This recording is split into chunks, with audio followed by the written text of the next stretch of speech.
3.3 त्यातले क्वेश्चन पाहणार आहोत। या अगोदरच्या व्हिडिओमध्ये आपण काय पाहिलं होतं, तर या अगोदरच्या व्हिडिओमध्ये मेडियन्स बघितल्या होत्या आणि मेडियन्सचं एक थेरम बघितलं होतं। कोणतं? In a right angle triangle the length of the median drawn on its hypotenuse from its opposite vertex is half of the length of a hypotenuse। म्हणजे काटकोन त्रिकोणामध्ये काटकोन करणाऱ्या शिरोबिंदूतून त्याच्या समोरच्या बाजूवर म्हणजे कर्णावर काढलेली जी मध्यगा असते त्या मध्यगेची लांबी ही त्याच्या कर्णाच्या लांबीच्या निमपट असते। हे थेरम बघितलं होतं आणि याच थेरमवर आणि दुसरी प्रॉपर्टी बघितली होती। काय प्रॉपर्टी बघितली होती बघा, जरा थोडासा उजाळा घेऊया बाळांनो।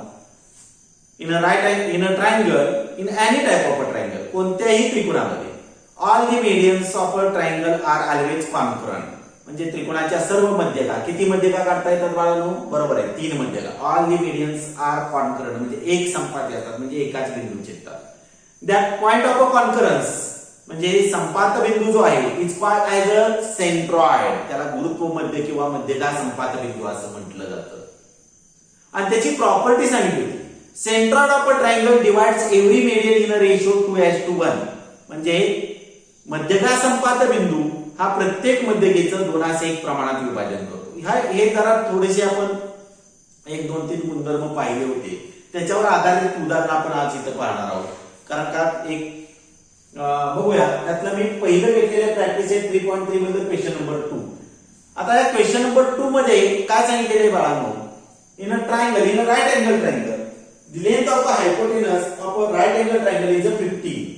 एका काटकोन त्रिकोणाच्या कर्णाची लांबी 15 सेंटीमीटर आहे। Then find the length of a median of its hypotenuse, तर त्याच्या कर्णावर काढलेल्या मध्यगेची लांबी किती असेल? बघा आपण जरा थोडंसं इथं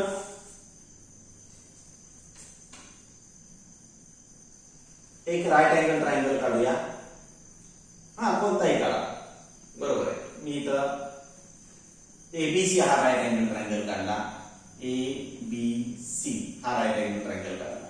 त्याचा हायपोटेनस आहे एसी, त्याची लेंथ दिलेली आहे, किती दिलेली लेंथ? 15 दिलेली। आता त्याचा हायपोटेनस वरील मीडियन जे आहे त्या मीडियन बीडीची लेंथ काढायची की त्या शेवट कोणती उत्तर येते बघा, सोपं उत्तर बघूया। आता इथं सोल्युशन मध्ये 15, आता ही बीडी हे एक हायपोटेनसच्या निम्मा असणार आहे, बरोबर आहे। म्हणजे 15च्या निम्मा किती असणार आहे?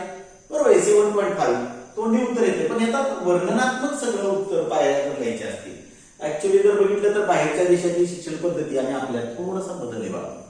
आपल्यात प्रत्येक पायरीला महत्व दिलं जातं, बरोबर आहे का? आपल्याला कसं आहे, मसालेदार खायची सवय, त्यामुळे ते सगळी विधानं आली पाहिजेत। मग तिथं बाहेरच्या देशामध्ये तसं नाही, डायरेक्ट ते म्हणतात बीडी बरोबर हाफ ऑफ एसी, मग बीडी बरोबर 1/2 गुणिले 15 म्हणजे की त्याला 7 पडतात। आपल्याला सांगावं लागेल मग ती एसीच का घेतलं, मग एबीसीच का घेतला, त्याला कोणता कोण नव्वदांश आहे, हे का लिहिलं नाही तू? आम्ही सुद्धा विचारतो ते, कारण का ते सगळेच विचारतात, बरोबर आहे। असो इन ट्रायंगल एबीसी, त्रिकोण एबीसी मध्ये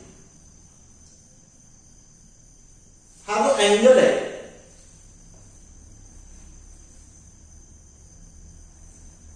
हा जो अँगल आहे, अँगल एबीसी हा 90 डिग्रीचा आहे। आता इथं म्हणावं लागेल segment BD is a median on hypotenuse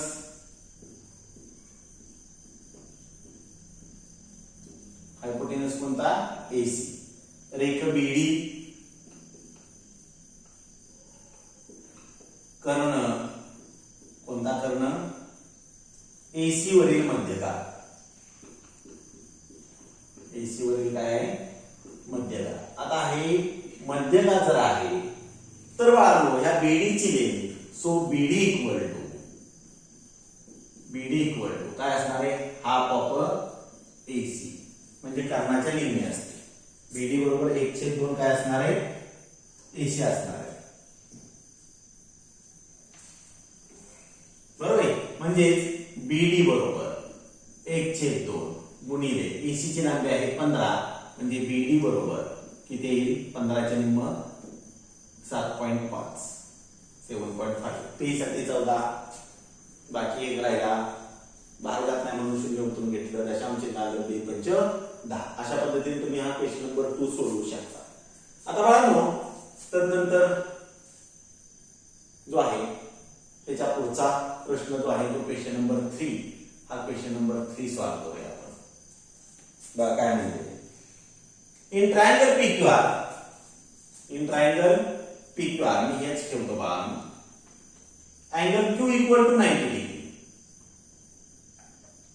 in triangle PQR angle Q equal to 90 degree. PQ equal to 12, PQ 12 दिलेले, QR बरोबर 5 दिलेले, आणि QS is a median drawn on it's hypotenuse. म्हणजे QS ही मध्यगा आहे. आता QS ची ही मध्यगा आहे ती कर्णावरच काढावी लागेल, कारण का Q बिंदूतून कर्णावरच मध्यगा काढावी. तर या QS ची लांबी काढायची आहे. पण मला सांगा, QS ची जर लांबी माहित काढायची असेल तर मला कर्ण PR ची लांबी माहित असली पाहिजे. कर्ण PR ची लांबी माहित असली पाहिजे. आणि कर्ण PR ची लांबी कशी काढता येईल, कोण सांगेल मला? बरोबर आहे, काय वापरावं लागेल? Pythagoras theorem. म्हणून in triangle PQR angle Q equal to 90 degree. So by Pythagoras theorem माहित आहे आपल्याला, काय म्हणता येईल? In right angle triangle square of hypotenuse is equal to the sum of the squares of its remaining 2 sides. हे दाखविले व्याख्या आहे. काटकोन त्रिकोणात कर्णाचा वर्ग हा त्याच्या इतर 2 बाजूंच्या वर्गाच्या बेरजे इतका असतो. म्हणजे आपण थोडक्यात म्हणत होतो काय, इन राईट अँगल ट्रायंगल काटकोन त्रिकोणात square of hypotenuse is equal to square of one side plus square of second side. म्हणजे कर्णवर्ग बरोबर एक बाजू वर्ग अधिक दुसरी बाजू वर्ग. मग इथं तेच सूत्र वापरूया. कर्ण कोणता आहे तर PR चा वर्ग बरोबर एक बाजू वर्ग म्हणजे PQ चा वर्ग अधिक दुसरी बाजू म्हणजे QR चा वर्ग. हे काय वापरलं? बरोबर आहे, काय वापरलं? Pythagoras theorem.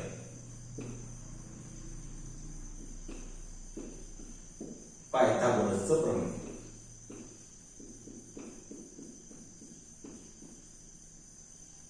पायथागोरसचं काय वापरलंय? प्रमेय वापरलं. म्हणून PR वर्ग बरोबर PQ वर्ग, PQ चा वर्ग म्हणजे 12 चा वर्ग अधिक QR वर्ग म्हणजे 5 चा वर्ग. बरं, PR वर्ग बरोबर 12 चा वर्ग बरोबर 144 अधिक 5 चा वर्ग 25. आता या दोघांची जर बेरीज केली तर किती आलं बाळांनो? PR वर्ग बरोबर किती आलं? 169. आता काय म्हणूया? बरोबर taking square root. Taking square root मग काय आलं? PR बरोबर, कारण का स्क्वेअर रूट घेतलं की ह्याचा स्क्वेअर निघून जाणार आहे, 169 चं स्क्वेअर रूट येणार आहे 30. काय? Taking square root. Taking square root म्हणजे वर्गमूळ घेऊन. वर्गमूळ घेऊन म्हणजेच काय आलं तर PR बरोबर 13. आपल्याला PR ची लांबी काढायची, QS ची लांबी काढायची. मग काय आहे? Segment QS is a median. Segment QS is a median on बरोबर ऑन हायपोटेनस. मी थोडक्यात लिहितो. रेखा QS ही रेखा QS ही कर्णावरील काय मध्यगा. कर्णावरील मध्यगा. मग बाळांनो मला सांगा, ह्या QS ची जी लांबी आहे ती PR च्या किती पट असणार आहे? बरोबर आहे, निमपट असेल. म्हणजे QS बरोबर हाफ ऑफ PR. म्हणजेच QS बरोबर 1/2 गुणिले PR ची लांबी किती आहे 13 आली ना, PR बरोबर 13 म्हणजेच QS बरोबर किती आलं, बरोबर आहे किती आलं 13 च्या निम्म 6.5. QS बरोबर किती असणार आहे 6.5 म्हणजे QS ची लांबी 6.5 असेल. अशा तऱ्हेने तुम्ही तिसरा क्वेश्चन सॉल्व्ह करू शकता. ठीक आहे. आता क्वेश्चन नंबर 4 जो आहे तो फोर्थ क्वेश्चन घेऊया आपण.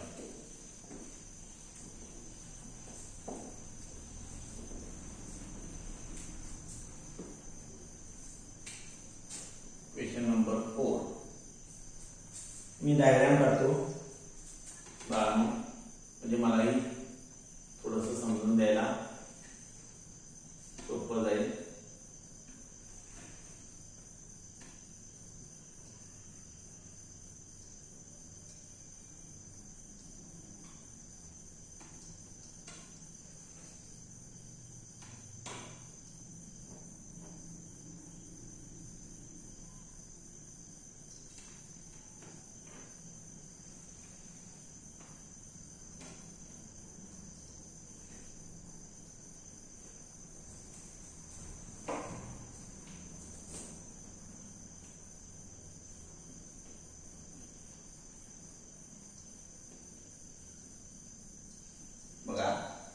In figure आकृतीमध्ये point G is the point of concurrence of the medians. बिंदू G हा मध्यगांचा संपात बिंदू आहे. ऑफ ट्रायंगल PQR त्रिकोण PQR च्या तिन्ही मध्यगांचा संपात बिंदू हा बिंदू G आहे. If GT equal to 2.5 GT हे दिलेले GT दिले 2.5 म्हणजे G पासून T पर्यंत माप दिले 2.5 तर PG आणि PT काढायला सांगितले. PG आणि PT काढायला सांगितले. बघा आता सोल्युशन इन ट्रायंगल PQR. आता काय करता येईल आपल्याला माहिती आहे हा जो आहे तो त्या PT चं कोणत्या रेशोमध्ये डिवाइड करतो, बरोबर आहे 2:1 बरोबर आहे. सो इन ट्रायंगल PQR त्रिकोण PQR मध्ये काय म्हणता येईल तर point G is a point of, आता त्यांनी शब्दप्रयोग वापरलाय तोच वापरतोय कॉन्करन्स ऑफ मीडियम्स.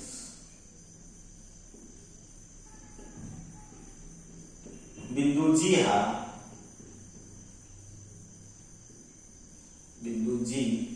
हा मध्यगा संपात बिंदू आहे. मध्यगांचा संपात बिंदू आहे म्हणजे मध्यगा संपात बिंदू आहे. मध्यगांचा संपात बिंदू आहे किंवा छेदन बिंदू आहे. बरोबर आहे. मग बाळांनो हे गुणोत्तर कसं, गुणोत्तर ह्या व्हर्टेक्स पासून घ्यायचं सेंट्रॉइड पर्यंत, ह्याला सेंट्रॉइड म्हटलं जातं म्हणजे P पासून G पर्यंत म्हणजे PG सेम दुसरा रेषाखंड GT. हे जे गुणोत्तर आहे ते किती येतं 2/1 2:1 असतं. काल बघितलं होतं आपण या अगोदरच्या व्हिडिओमध्ये, बरोबर आहे. मग आता बाळांनो इथं PG ची लेंथ फाइंड आउट करायची, GT ची लेंथ दिलेली आहे तुम्हाला. म्हणजे PG चे GT किती आहे, GT 2.5 आहे बरोबर 2/1 म्हणजेच PG बरोबर 2 गुणिले किती आहे 2.5. 2 गुणिले 2.5 म्हणजे PG बरोबर किती आलं, किती येणार आहे 5.0. 5×10 आजचा 1 2 4 5 म्हणजे PG बरोबर 5 आलं. म्हणजे PG बरोबर 5 आहे 5.0 म्हणजे. आता पुढं PT ची किंमत काढायची. ऑल दिस 3 पॉइंट्स आर कोलिनियर. PGT तीन बिंदू एक रेषेत म्हणून आपण लिहूया P'G'T बरोबर आहे. So PT equal to PG plus एकत्र केलं पाहिजे GT म्हणजे हे दोन सेगमेंट एकत्र जोडल्यानंतर PT तयार झाला म्हणजे बेरीज केली पाहिजे. म्हणजेच PT बरोबर PG किती आला तुमचा 5.0 प्लस हे किती आहे 2.5. आता याची जर ऍडिशन केली तर पीटी बरोबर किती आलं 5, तसंच येईल मध्ये पॉइंट येईल 5 आणि 2 6 बरोबर आहे. मग खाली उत्तर लिहूया पीजी बरोबर किती आलं 5 आणि पीटी बरोबर किती आलं 7.5. पीजी बरोबर 5 आणि पीटी बरोबर 7.5 बरोबर आहे. अशा पद्धतीने तुम्ही क्वेश्चन नंबर 4 हा सॉल्व्ह करू शकता.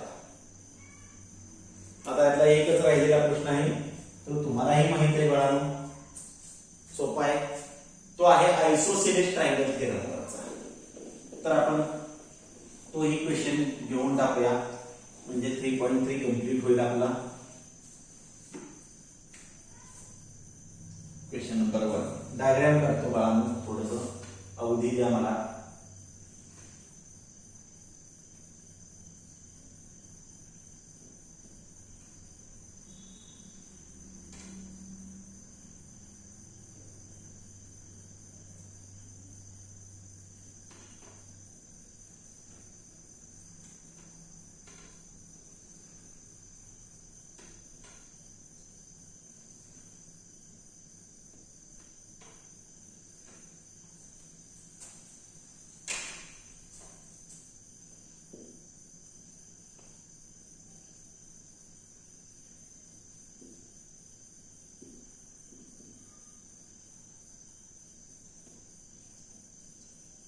तुम्हाला सर कशाला हा प्रश्न घेताय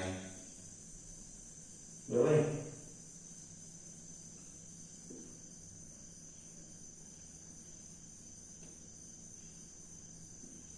बघा काय म्हणते, find the values of x and y using the information shown in figure.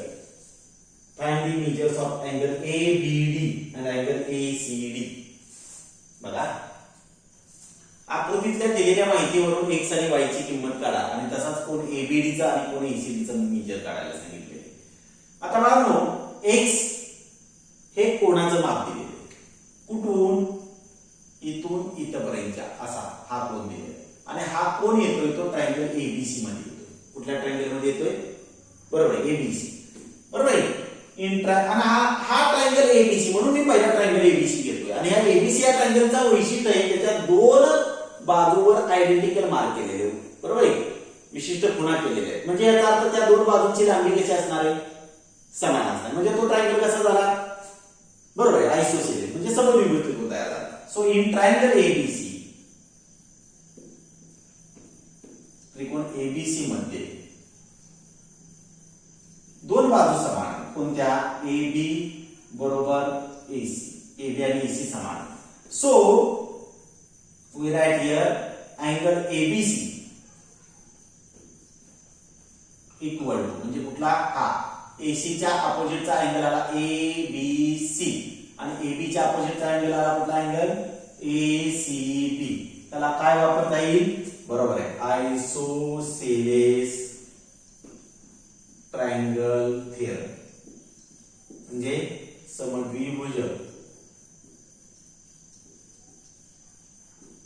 समद्विभुज त्रिकोण आणि त्या त्रिकोणाचं काय आहे प्रमेय आहे, समद्विभुज त्रिकोणाचं प्रमेय.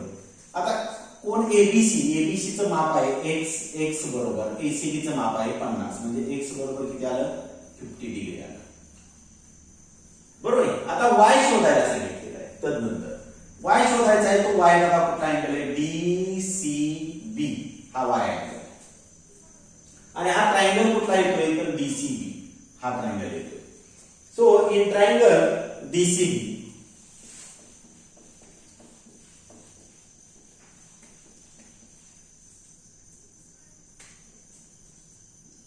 इन ट्रायंगल DCB त्रिकोण DCB मध्ये याच्याही दोन साइड इक्वल आहेत कोणत्या BD आणि DC.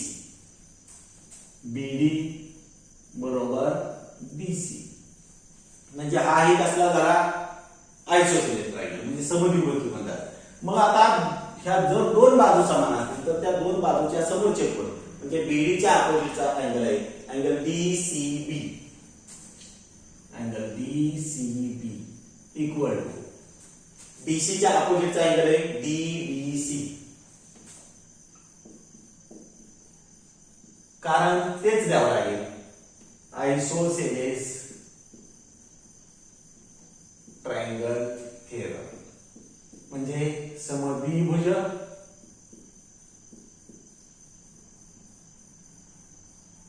त्रिकोण आणि त्या त्रिकोणाचं हे प्रमेय आहे, समद्विभुज त्रिकोणाचं प्रमेय.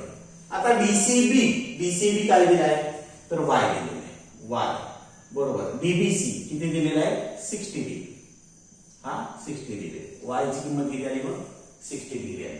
आता मला एबीडी काढायचं आहे. सो अँगल एबीडी बरोबर काय काय बघा x अधिक 60 बरोबर आहे ना. हा एबीडी कोण दोन कोणांनी तयार झालेला आहे. एक एबीसी त्याचं माप आहे x आणि दुसरा आहे डीबीसी म्हणून x अधिक 60 मानलं. म्हणजे कोण एबीडी बरोबर x ची व्हॅल्यू आली 50 प्लस 60 म्हणजे अँगल एबीडी बरोबर किती आला बरोबर आहे 110 डिग्री, की त्याला 110 अंश आला. आता तसाच अँगल एसीबी हाही अँगल आहे, तो दोन अँगल तयार झालेला, एक एसीबी आणि दुसरा डीसीबी. एसीबी चं माप आहे 50 अधिक वाय म्हणजे अँगल एसीडी बरोबर 50 अधिक वाय, वाय बरोबर किती आले 60 आले. म्हणजे अँगल एसीडी किती झाला तोही किती झाला 110 डिग्रीचा. अशा पद्धतीने बाळांनो तुम्ही हा जो आहे हा प्रॅक्टिस सेट 3.3 सॉल्व्ह करू शकता. माझ्या माहितीप्रमाणे प्रॅक्टिस सेट 3.3 संपलेला आहे. आजच्यासाठी आपण धन्यवाद मानूया. तुम्ही पूर्ण व्हिडिओ पाहत असाल ही एक अपेक्षा नव्हे, पाहिलेच पाहिजेत आणि त्याबरोबर ते सगळं वहीत पूर्ण केलं पाहिजे. अभ्यास करत असाल बरोबर आहे. पुन्हा सांगतोय चॅनेलला लाईक करा, सबस्क्राईब करा, बेल आयकॉनला क्लिक करा आणि तुम्हाला जर हा व्हिडिओ आवडला तर तुम्ही हा व्हिडिओची लिंक तुमच्या इतर मित्रांना शेअर करायला सांगा, त्यांनाही चॅनेलला लाईक करायला सांगा, सबस्क्राईब करायला सांगा. आजच्यासाठी धन्यवाद. Have a good day.